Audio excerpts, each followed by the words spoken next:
You want to make a bag to carry all your stuff around? All right, let's do it.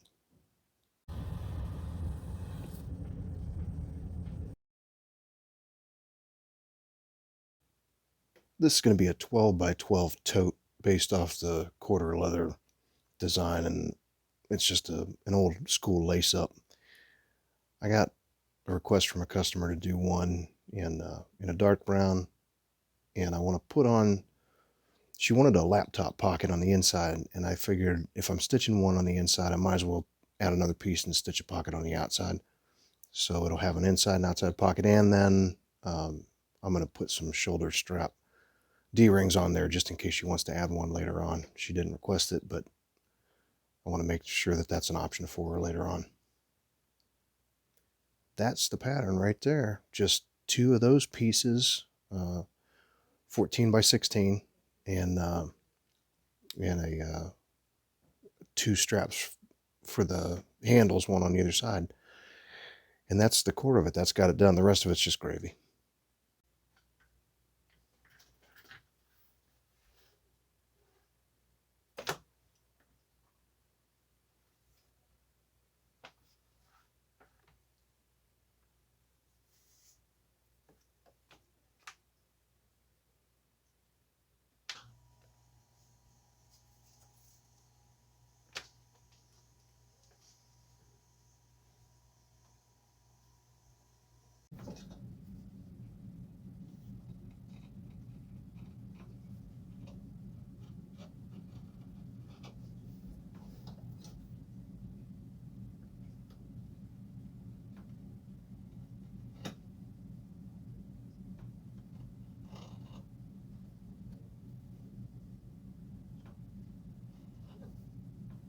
Operating with dull tools sucks.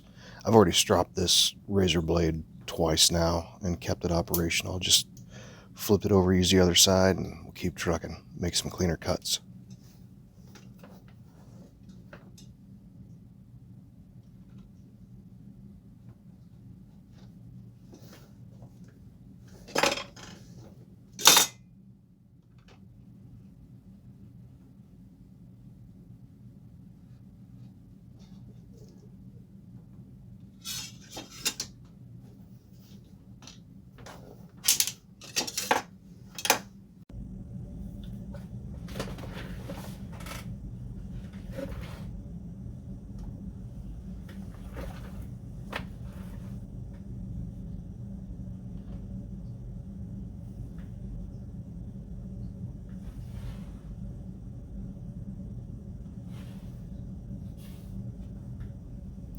I need to mark out the hole patterns on these things, and rather than using a stylus or anything, I'm just going to use the tool and tap some gentle marks in there. And then when that's done, I'll actually go back and punch them out for real.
One of these days, I'm going to invest in a strap-end punch, but right now I don't have one, so I'm doing cuts the old-fashioned way.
You've seen me use pens and pencils in addition to my scratch awl to mark lines.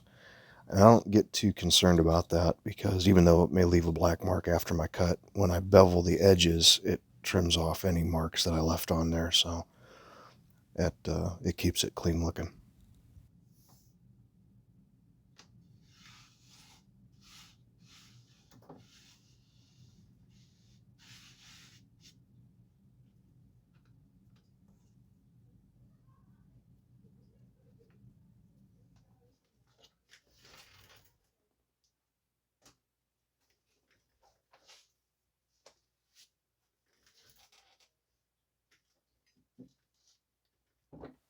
Before y'all call Norfolk Southern and have the SWAT team come and arrest me, that 8-inch piece of track came out of my grandfather's barn, and it was sitting up there for 20 years. So I think I'm grandfathered in.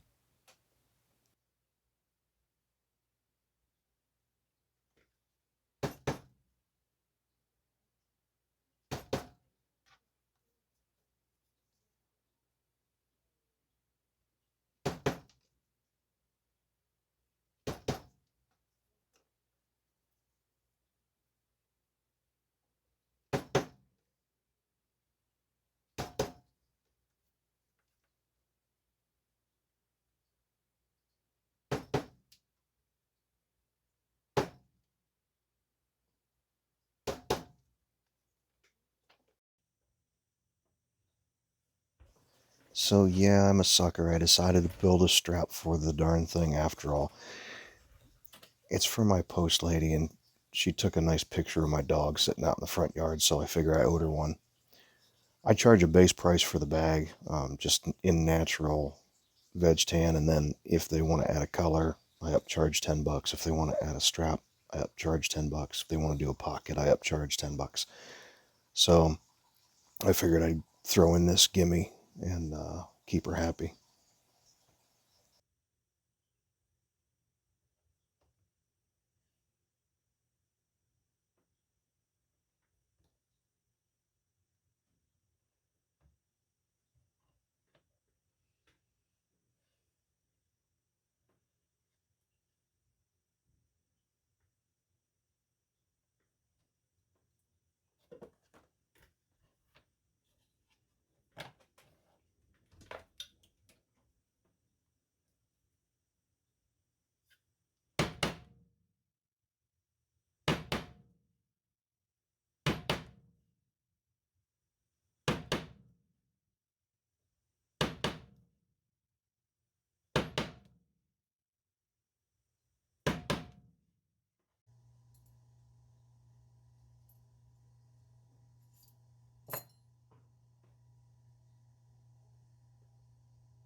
For all of my buckles, I do a 3-inch piece, fold it over in half, mark 2 rivet holes, and then mark the high and the back side uh, for a 3/4 inch punch, just for wiggle room for that. What the heck do you call that thing? What's the little pokey job that goes in the holes on a buckle? I don't know. Stroke brain. Don't mind me.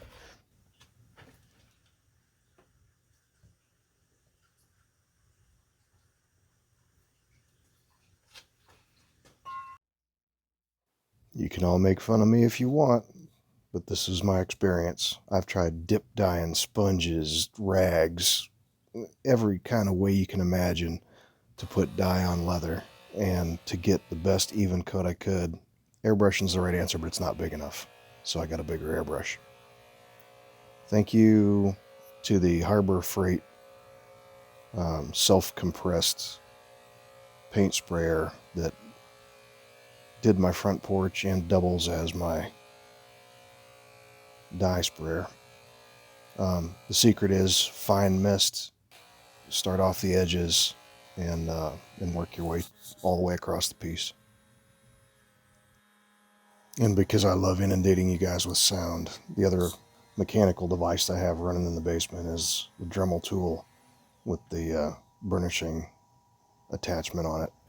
It does a good enough job to rough it in, but I still have to touch it up by hand to make sure I get that glassy finish.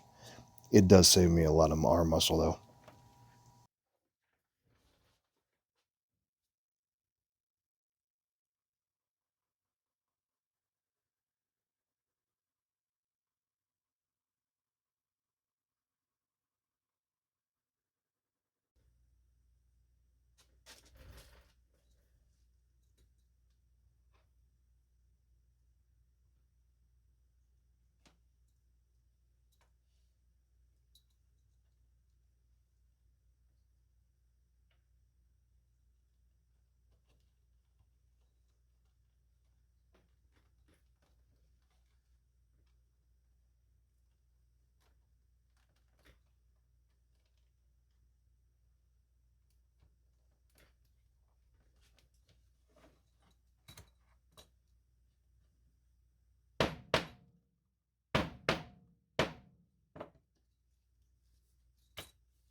Sometimes, no matter how good you measure, things just turn out to be a little tight. That's okay. It's leather. You can work it a little bit with your hands, and if that's not enough, then you can always go ahead and give it a little oil. Mink oil, especially good for loosening stuff up like that. This broke free just on its own, so no worries.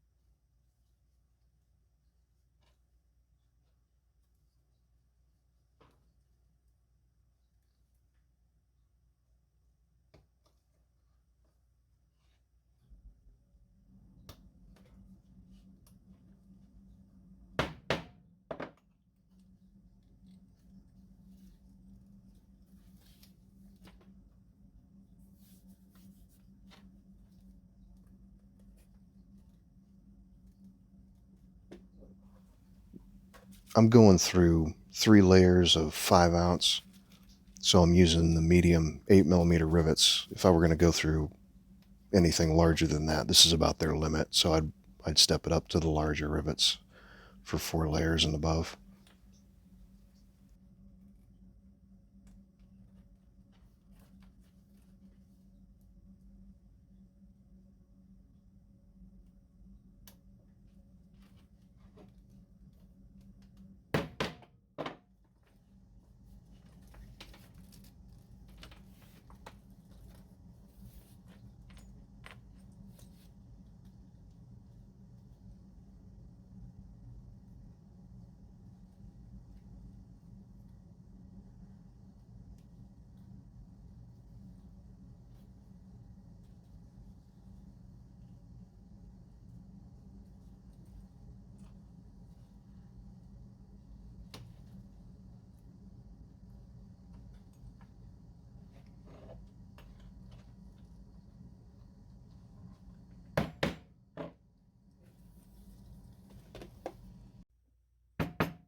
I'm putting some rivets through the inside pocket and the outside pocket to tack it in place on the top.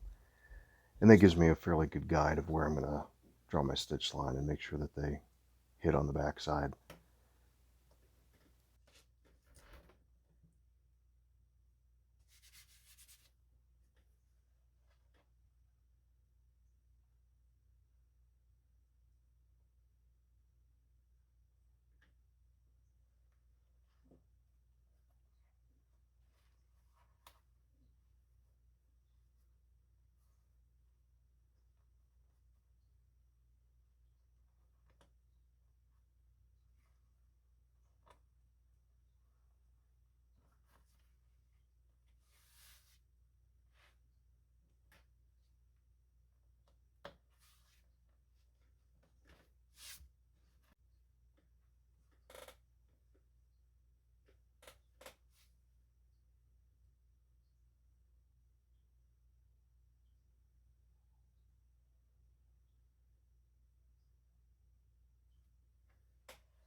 All right, big moment of truth. Are they getting on the back? They are running off the edge a bit. So, a couple of things. I'm going to cant these inward a little bit to make sure I don't miss the back pocket. And then on the next round, I'll probably put a dab of Eileen's glue on the inside pocket just to tack it in place a little bit. And because even with the rivets in, the bottom side will still shift. And I'm working with such tight tolerances, I could seriously miss.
Pick your front side, and that one goes on the bottom.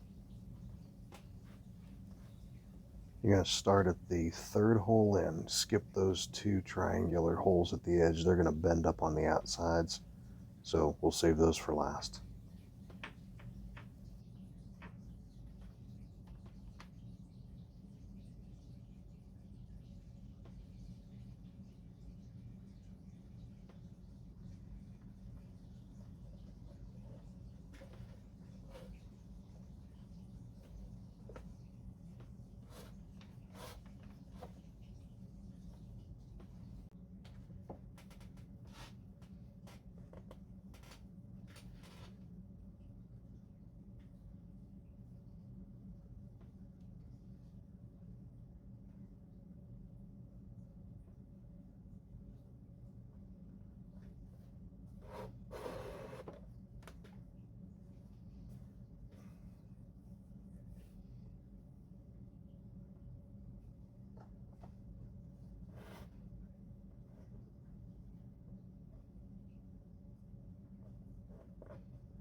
All right, when you hit your corner and you're pulling up through that very end tab, don't pull it tight.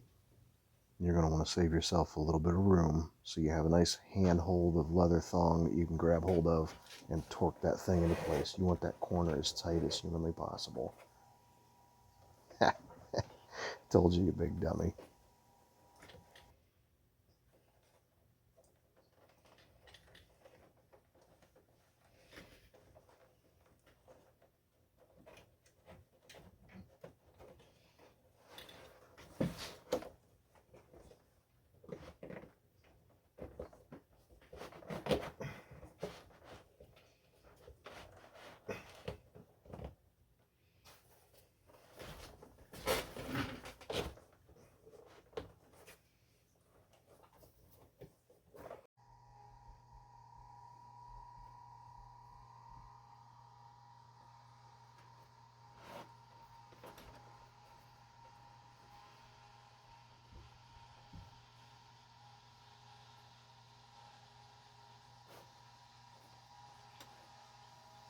When you get down to the end there, you can tie it off, or you can do what I do and loop it down through the last hole and just pull it tight. I just leave about maybe 1.5 inches of thong pulling through there, and then when I hammer it all down flat, it locks it all together.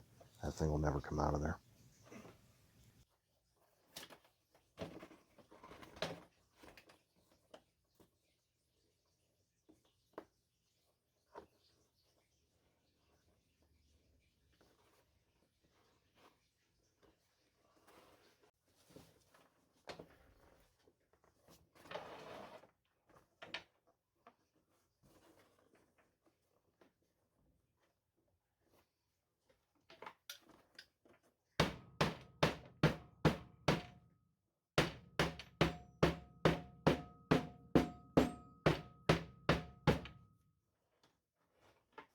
once you get that one side all together, all you got to do to finish it up is just lace up the other side.